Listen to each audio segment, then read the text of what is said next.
guys, how are you feeling? I hope you are feeling good. I'm happy Lunar New Year. I'm gonna be doing already reading. Let's go. It's loading. It says next lesson comprehension evaluating arguments. It's almost finished.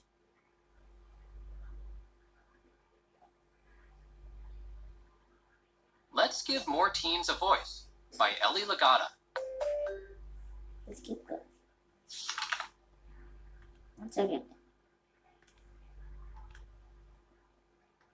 The two passages in this lesson are written from the points of view of two different young people about an issue important to people in their late teens. Okay. As 16-year-olds, my friends and I are gaining independence. We are planning for our futures and making up our own minds about important issues. Many of us drive, and some of us hold part-time jobs and manage the earnings from our wages. But there's one part of life where we don't have much say. We don't get to vote. In some communities, however, youth voting might be catching on. In 2013, Tacoma Park, Maryland became the first U.S. community to lower the voting age from 18 to 16 for local elections. What a great idea! Every town and city should follow that community's lead. And I think 16 and 17-year-olds should be allowed to vote in state and national elections too. We're gonna keep going. Fill in the blanks to explain the author's argument and first claim. The author's argument is that 16 and 17-year-olds should be able to vote. She says that they are gaining independence. I think she supports this claim with the fact that many 16 and 17-year-olds thrive and have jobs, and with an example of one community that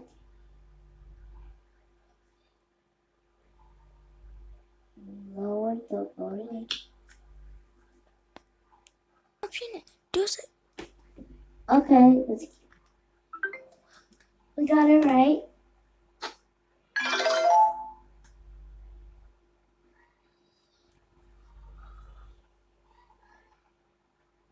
Okay, let's keep going.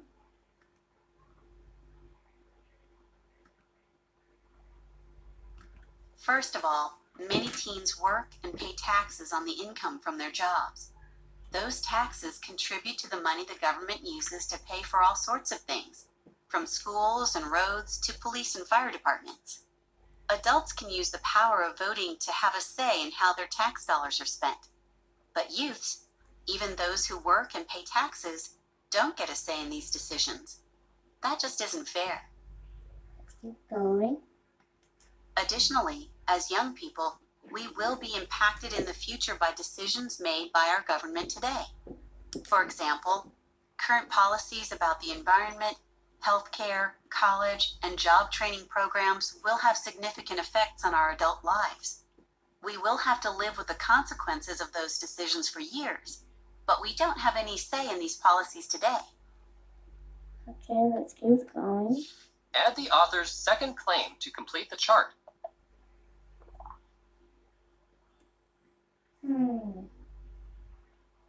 Many teens have income from their jobs.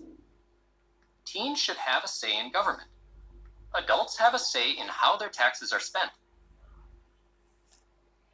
I think this one? It's right.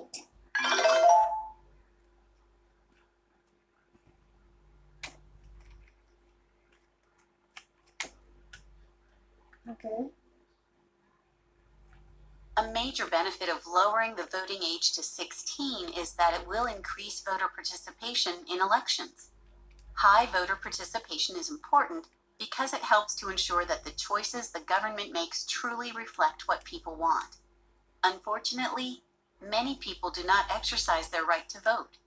Young people, on the other hand, are excited about voting, and they vote at high rates. For instance, let's look at Tacoma Park's first election in which 16 and 17-year-olds took part. Of those in that age group who were registered to vote, nearly 44% cast ballots. That number may seem low, but compared to the measly 10% of total registered voters who showed up, that's actually a pretty high turnout. Okay, we're gonna keep going. Furthermore, according to Temple University psychology professor Lawrence Steinberg, there is evidence that people who don't vote the first time they're eligible are less likely to cast ballots regularly in the future. Translation: voting young may lead to voting more in later life.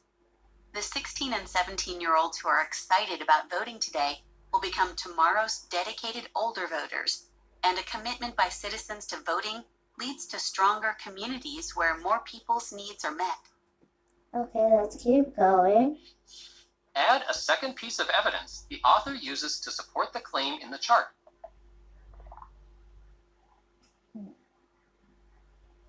Tacoma Park voted in low numbers. People who can vote don't always vote. Voting young may lead to more adult voters.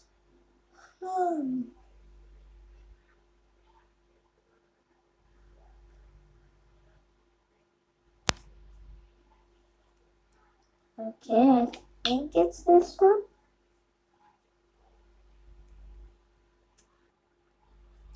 Okay, let me. Lowering the voting age will increase voter participation. Young people are very excited about voting. People who can vote don't always vote. Let me see. Tacoma Park voted in low numbers. Voting young may lead to more adult voters. I think it's this one.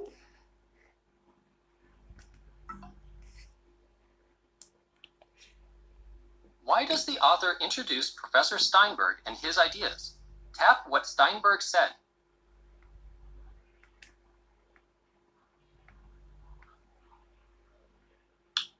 Okay.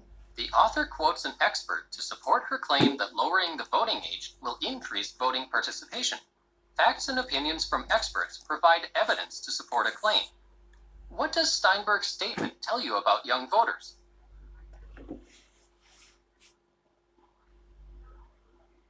Okay. Okay. I got a smile.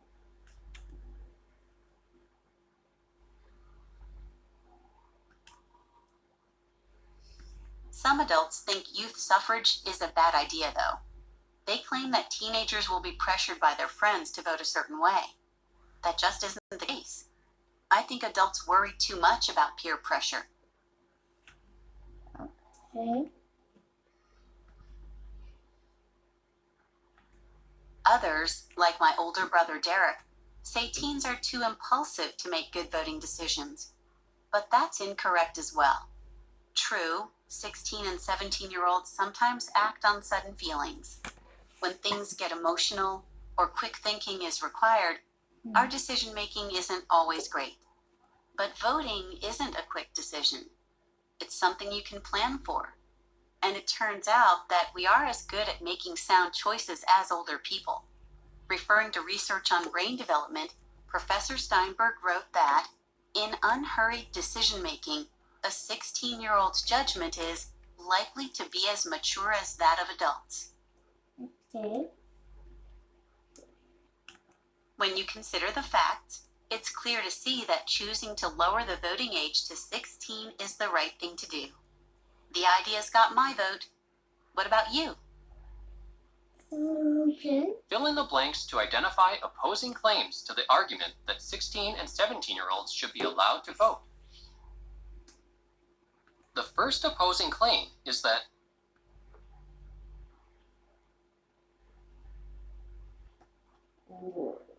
Worried adults will how teens vote. The second opposing claim is that teens will not make good voting decisions because act on sudden feelings.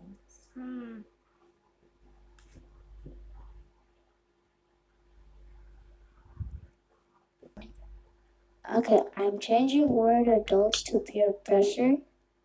I think this is right. It's right.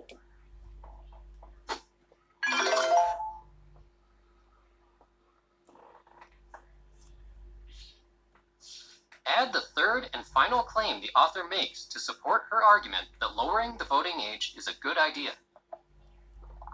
Okay.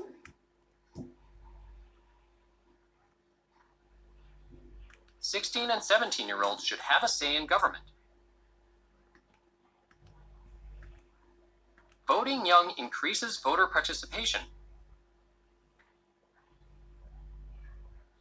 16 and 17-year-olds should be allowed to vote. Author's argument.